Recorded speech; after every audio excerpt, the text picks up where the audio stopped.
따뜻함 속에 있는 분명함입니다. 따뜻함 속에 있는 분명함.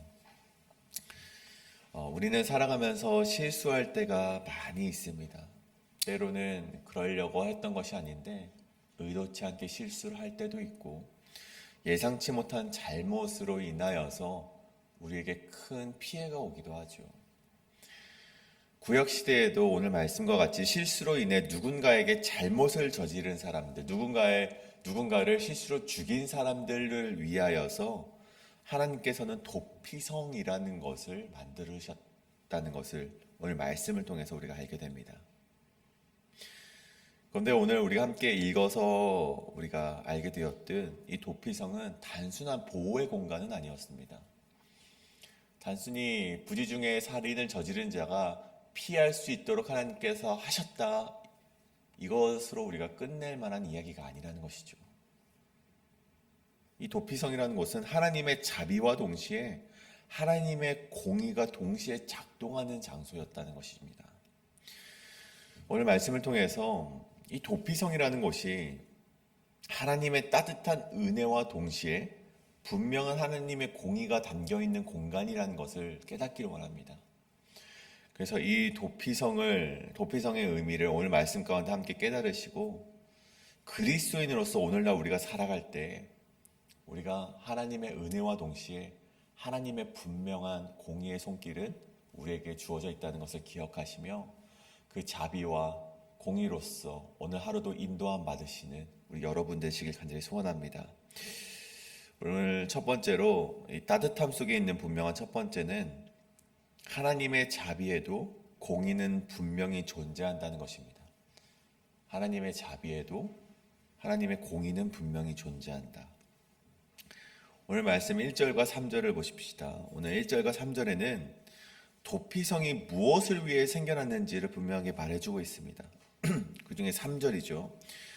부지 중에 실수로 사람을 죽인 자가 있는데 그 자가 피해 보복자로부터 도망갈 곳이 바로 도피성, 바로 피할 수 있도록 하나님께서 공간을 제정한 곳이 바로 이 도피성이라는 것입니다.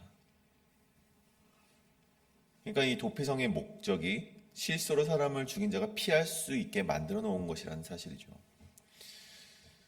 그런데 우리가 한번 생각해 보건대, 실수로 죽였다면 사건의 전후 사정을 이야기를 하여서 그 피해자의 유가족에게 설명을 하면은 어느 정도 정상 참작을 받지 않을까라고 생각을 해볼 수가 있습니다. 그러면 충분히 피해자의 가족도 그것을 이해하지 못할 것은 아니기 때문이죠. 그럼에도 불구하고 이들이 반드시 도망가야 되는 이유가 있었다면 아마도 이 민수기 35장에 기록된 이 피해 복수라고 불리우는 고엘 제도가 있었기 때문이었습니다. 이 고엘이라는 뜻은요, 보호자라는 뜻을 가집니다. 이 구속자라는 뜻과 보호자라는 뜻을 가지는데, 주로 이 가까운 가족 중에 누군가의 재산이나 생명이나 어떤 명예를 회복하는 역할을 하는 것이 바로 고엘이었죠. 이 중에 피해 복수라는 것도 그 중 하나인데, 가족 구성원이 살해를 당했을 때 가까운 친척이 그 죽임에 대한 책임을 묻고 복수할 권리를 가지는 것이 바로 이 고엘 제도였습니다. 한마디로 말해서 누군가가 내 가까운 친족이 죽임을 당했을 때 내가 그에게 가서 그를 죽여도 하나님께서는 죄를 묻지 않는다는 제도였다는 것이죠. 물론 고의적으로 계획하고 고의적으로 살인을 모의하였다면 그것은 정말 나쁜 죄이기 때문에 하나님의 율법에 따라 그가 사형을 당하는 것이 맞습니다. 다만 오늘 말씀과 같이 부지 중에 사람을 살인한 것이라면, 실수로 사람을 죽인 것이라면 분명 그에게 잘못이 있지만 그에게 사형이라는 엄벌한 죄를 주기에는 우리가 또 다른 이야기를 해볼 수 있다는 것입니다.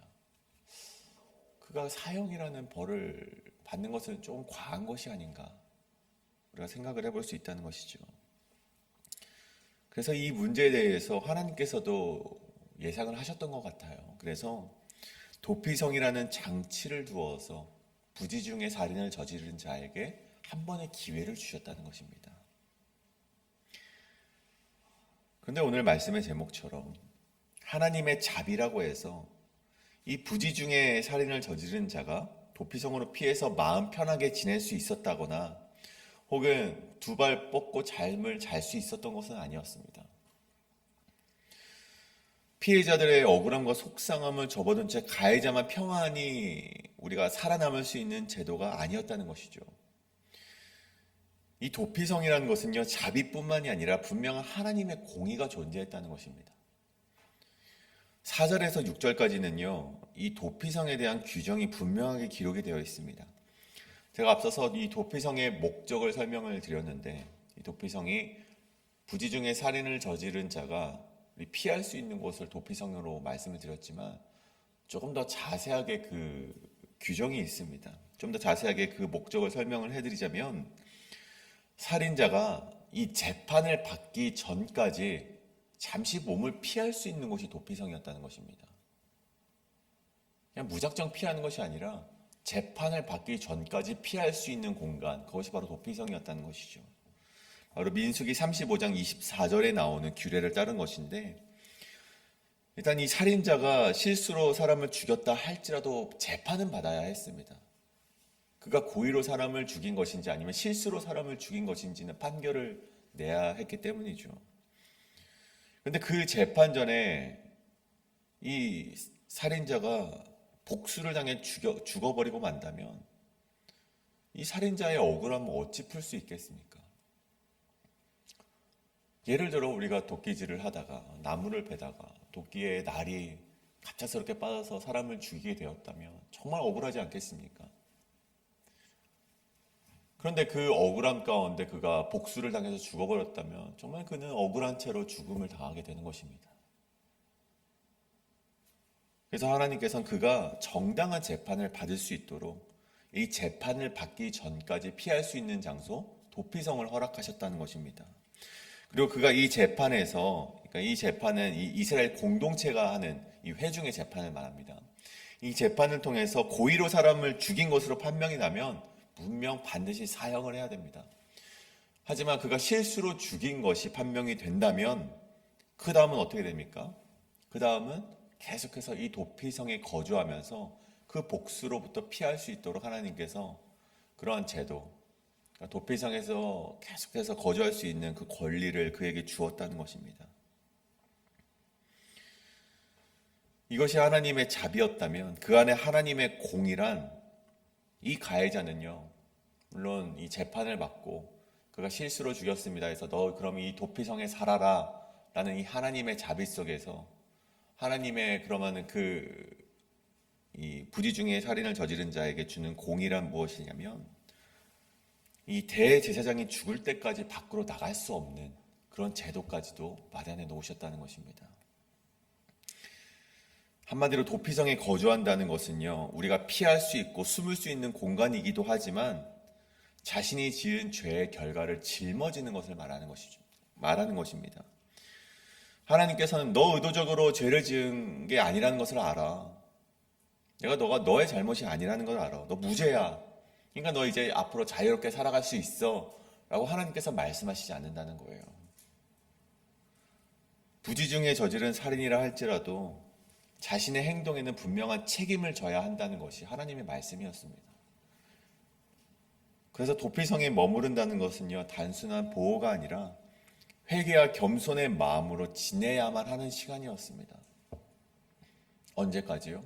대제사장이 죽을 때까지였습니다. 여러분, 대제사장은 종신직이었기 때문에 만약 이 도피성으로 피한 사람이 대제사장이 젊을 때 들어갔다면 이 몇 년이 아니라 최대한 40년까지도 그 성에 머물러서 지내야만 했습니다. 자신의 집으로 가지 못한 채 40년 동안 이곳에서 살아야만 했죠. 하물며 그곳에서 살다가 죽어야 됐을 수 있었습니다. 그렇게 보면 도피성은 하나님의 자비이기도 하지만 가해자를 사회로부터 격리시키는 하나님의 심판, 하나님의 공의였다고도 볼 수 있는 것이죠. 이를 통해 우리가 다시금 깨닫게 되는 것이 있습니다. 그것이 무엇입니까?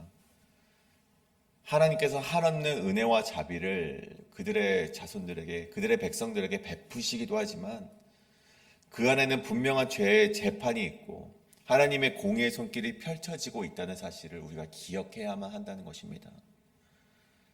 은혜의 하나님을 의지하시되 그분의 공의로운 심판 앞에서도 회개와 책임의 자세를 가지시는 저와 우리 성도님 되시기를 간절히 소원합니다. 이것이 첫 번째 따뜻함 속에 있는 분명함이었습니다. 분명함, 우리 하나님의 자비에도 공의는 분명히 존재한다 였습니다. 그렇다면 둘째로 우리 하나님이 주시는 이 도피성을 통한 분명한 메시지는 무엇인가? 오늘날 우리는 예수 그리스도를 도피성으로 삼아야 한다는 것입니다. 오늘날 우리는 예수 그리스도를 도피성으로 삼아야 한다는 것이죠. 오늘 말씀 7절과 8절에서는 이 도피성이 어느 곳에 세워져 있는지를 우리 보여주고 있습니다. 일단 요단 동편에 세 곳이 선정이 되었고 요단 서편에도 세 곳이 선정이 되어 있었습니다. 이 요단 동편의 세 곳은 베셀과 길앗 라못과 바산 골란이라는 곳이고, 이 요단 서편 세 곳은 게데스와 세겜과 기럇 아르바라는 곳이었습니다. 그런데 이 지명을 어떤 신학자가 연구를 한 것 같아요. 네, 어떤 신학자는 이 6가지의 지명의 뜻이 예수 그리스도를 상징한다라고 말을 한다는 것이죠. 요단 서편에 있는 이 3가지 지명을 한번 봅시다. 이 게데스라고 나오는데, 게데스는 그 의미가 거룩한 곳이라는 의미를 가집니다. 그래서 이 신학자는요, 이 거룩한 곳, 우리 성전 되시는 예수 그리스도를 의미한다라고 이 말을 합니다. 뿐만 아닙니다. 세겜이라는 것은 어깨를 뜻하는데, 이 정사를, 이 땅의 일을 어깨에 메신 그리스도를 뜻한다라고 말하기도 하고, 기럇 아르바는 헤브론이죠. 이 헤브론은 교제를 말하는데 우리를 하나님과 교제케 하신 예수 그리스도를 뜻한다라고 이렇게 설명하기도 합니다. 요단 동편도 마찬가지죠. 베셀은 성체를 말하고 라못은 높은 곳을 말하고 골란은 기쁨을 뜻하는데 이 모든 것이 예수 그리스도를 상징하는 것이다라고 말을 합니다.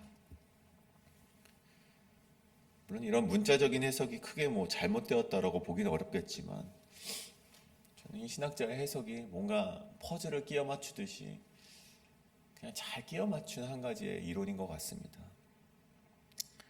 물론 저런 문자적인 해석이 아니고서라도 이 도피성이 신약 시대를 지나서 오늘날에 이르러 예수 그리스도를 상징하는 것으로 볼 수 있는 이유는 분명하게 있다는 것입니다.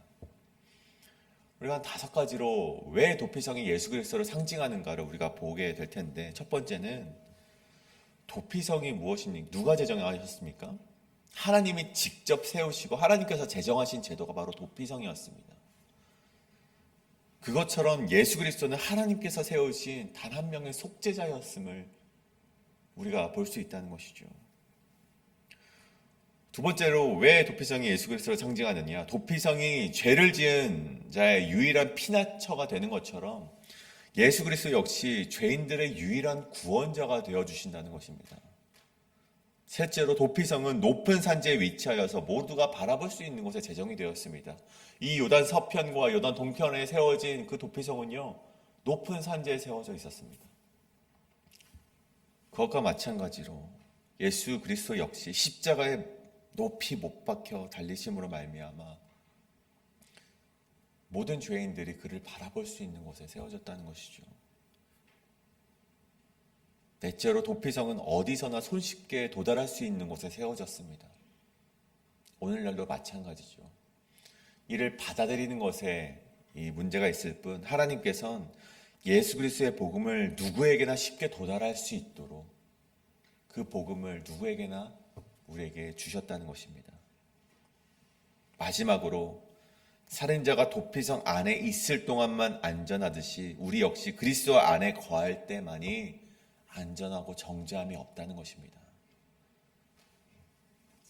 무엇보다 제가 앞서서 말씀드렸듯이 살인자는 대제사장이 죽을 때까지 이 도피성에 머물러야만 했습니다.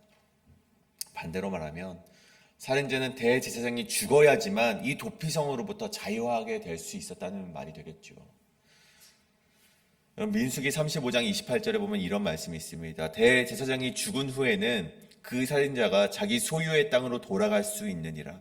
이 말을 바꿔서 말한다면요, 대제사장이 죽은 뒤에는요, 그 살인자의 모든 죄가 속량함을 받게 된다는 것을 말합니다. 자유하게 된다는 것을 말하는 것이죠. 만약에 이때까지 정말 복수의 이를 갈면서 내가 저 가해자, 살인자 나오기만을 기다렸던 피해자가 대제사장이 죽은 후에 그 살인자가 나왔을 때 죽이게 된다면 그때부터 죄인이 뒤바뀌게 된다는 것입니다. 그때는 고해 제도가 먹히지를 않는 거예요. 그때는요, 피해자의 가족이 살인자를 죽였을 때 이제는 하나님께서 그 피해자의 가족들에게 죄를 묻겠다라고 하나님께서 말씀하셨다는 것이죠. 즉 대제사장의 죽음으로 말미암아 이 부지 중에 살인을 저지른 자는요, 자유함을 얻게 된다는 것입니다. 그의 죄가 이제는 말끔히 사라지게 된다는 것을 말하는 것이죠. 여러분, 오늘날의 말씀을 봅시다. 우리 히브리어 9장 11절에 오늘날 우리의 대제사장이 되어주시는 분이 누구이십니까? 그리스도께서는 장래의 좋은 일에 대제사장으로 오사 손으로 짓지 아니한 것 곧 이 창조에 속하지 아니한 더 크고 온전한 장막으로 말미암아 염소와 송아지의 피로 하지 아니하고 오직 자기의 피로 영원한 속죄를 이루사 단번에 성소에 들어가셨느니라. 아멘. 대제사장의 죽음이 도피성에 있었던 죄인들을 자유하게 했던 것처럼, 구원을 하였던 것처럼 우리의 대제사장이 되시는 예수 그리스도께서 십자가의 죽으심으로 말미암아 그에게 피하는 모든 자의 죄를 하나님께서 속량해 주셨고 자유롭게 하셨다는 것을 의미한다는 것입니다. 그래서 로마서 8장 1절에서 말하길 그러므로 그리스도 예수 안에 있는 자에게는 결코 정죄함이 없나니 이는 그리스도 예수 안에 있는 생명의 성령의 법이 죄와 사망의 법에서 너를 해방하였음이라. 이렇게 우리에게 분명히 말해준다는 것입니다. 저는 우리 모두가 우리의 도피성이 되시고 대제사장이 되시는 예수 그리스도께로 피하여서 여러분 가운데 오늘날까지도 억눌리고 있는 죄악들, 그리고 우리가 하나님께 회개하고 하나님께 구원을 받았다고 말하지만 여전히 죄책감을 가지고 있는 그런 모든 죄악들을 온전히 대제사장 되신 예수 그리스도께 맡기심으로 말미암아 온전한 자유를 이루시는 여러분 되시길 간절히 소원합니다. 다만 여기서도 우리가 잊지 않아야 하는 것이 있습니다. 예수님께로 피했다 해서 모든 것이 끝나는 것은 아닙니다. 우리의 죄로 인해 피해를 입은 자들을 위한 책임은 우리가 반드시 짊어져야만 한다는 것입니다. 책임마저도 우리가 짊어지길 원치 않는다면 그것은 우리가 하나님의 자비를 값싼 자비로 만들어버리는 것입니다. 우리의 잘못은 반드시 우리가 책임을 져야만 합니다. 진정한 회개가 우리 가운데 있음을 잊지 않는 것이 예수 그리스도를 도피성으로 삼는 자의 마음가짐이라는 것을 우리가 잊지 아니하시는 여러분 되시길 간절히 소원합니다. 사랑하는 여러분, 오늘 말씀을 정리하고자 합니다. 오늘 우리가 이것을 반드시 기억하기 원합니다. 하나님께서는 이 땅에 도피성을 세우시고 우리에게 자비를 베푸시고 우리의 죄악을 말끔히 씻어주시는 분이십니다. 하지만 하나님의 공의는 그곳에 여전히 존재합니다. 오늘 우리에게 하나님은 우리가 짊어져야 할 십자가를 하나님께서 걷어가지 아니하시고 우리에게 분명히 주어진다는 것입니다. 쥐어주신다는 것을 말합니다. 오늘 우리에게 보여주시는 자비라는 따뜻함과 공의라는 분명함을 기억하시며 오늘 하나님의 인도하심에 따라 살아가시는 우리 여러분 되시길 간절히 소원합니다. 이 시간 함께 기도하실 때 우리 그 분명함 속에 있는 따뜻함을 우리가 반드시 기억하셔서 하나님 아버지, 나에게 있는 죄악을 정말 하나님께 먼저 피하겠습니다라고 고백하시고, 하지만 그 가운데 나에게 있는 분명한 책임마저도 나의 십자가로 생각하며 짊어지고 가는 나의 삶이 되겠습니다라고 결단하시는 이 시간, 우리 기도의 시간이 되길 원합니다. 함께 기도하시겠습니다.